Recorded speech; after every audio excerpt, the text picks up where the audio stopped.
Jumpa lagi dengan Mas Guru Saif, saatnya belajar matematika.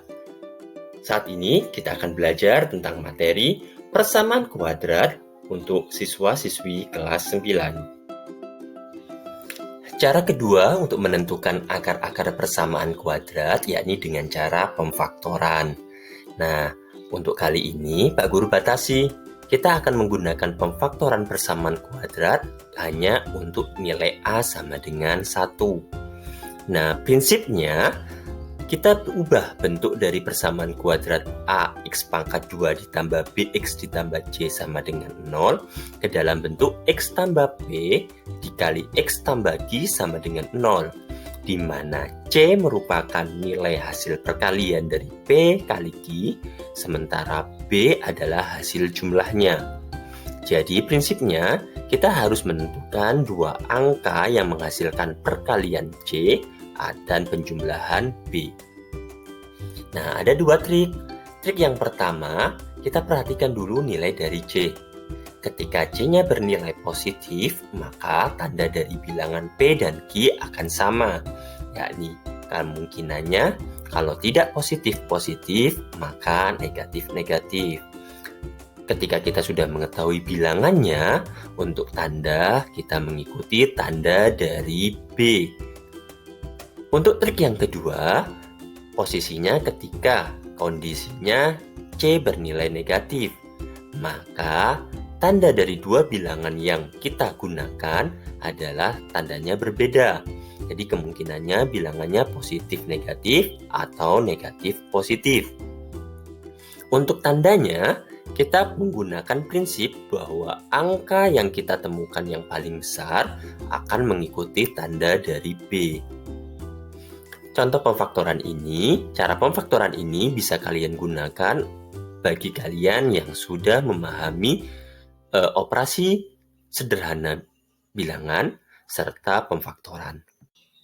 Contohnya, kita diminta untuk menentukan akar persamaan kuadrat dari X pangkat 2 ditambah 2X dikurang 15 sama dengan 0. Nah, dari sini kita ketahui bahwa nilai A-nya sama dengan 1, B-nya sama dengan 2, dan C sama dengan negatif 15.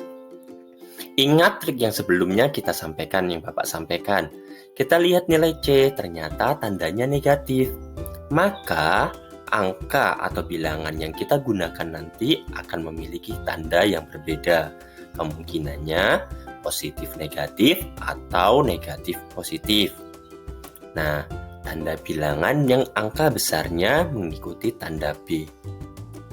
Mari kita berpikir, berapa bilangan, perkalian bilangan yang menghasilkan nilai C, yakni negatif 15.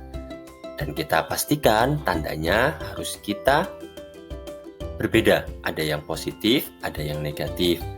Misalkan perkalian 15 itu kan bisa menggunakan 1 dikali 15.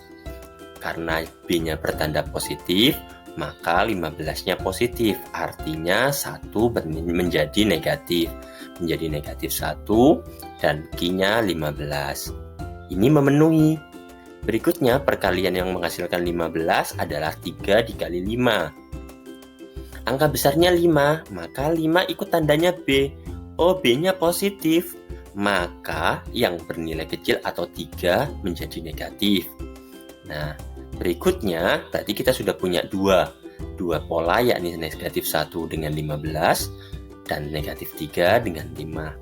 Berikutnya kita hitung saja apakah nilai dari kedua bilangan tersebut, kedua pasangan itu menghasilkan angka B, yakni 2. Ternyata yang memenuhi adalah negatif 3 dan 5. Maka kita substitusikan menjadi X dikurang 3 dikali X ditambah 5 sama dengan 0. Dari situ kita pecah menjadi 2, yakni X dikurang 3 sama dengan 0 untuk mencari nilai X1 dan X tambah 5 sama dengan 0 untuk mencari X2. Dengan menggunakan operasi aljabar, kita dapatkan X sama dengan 3 dan X sama dengan negatif 5.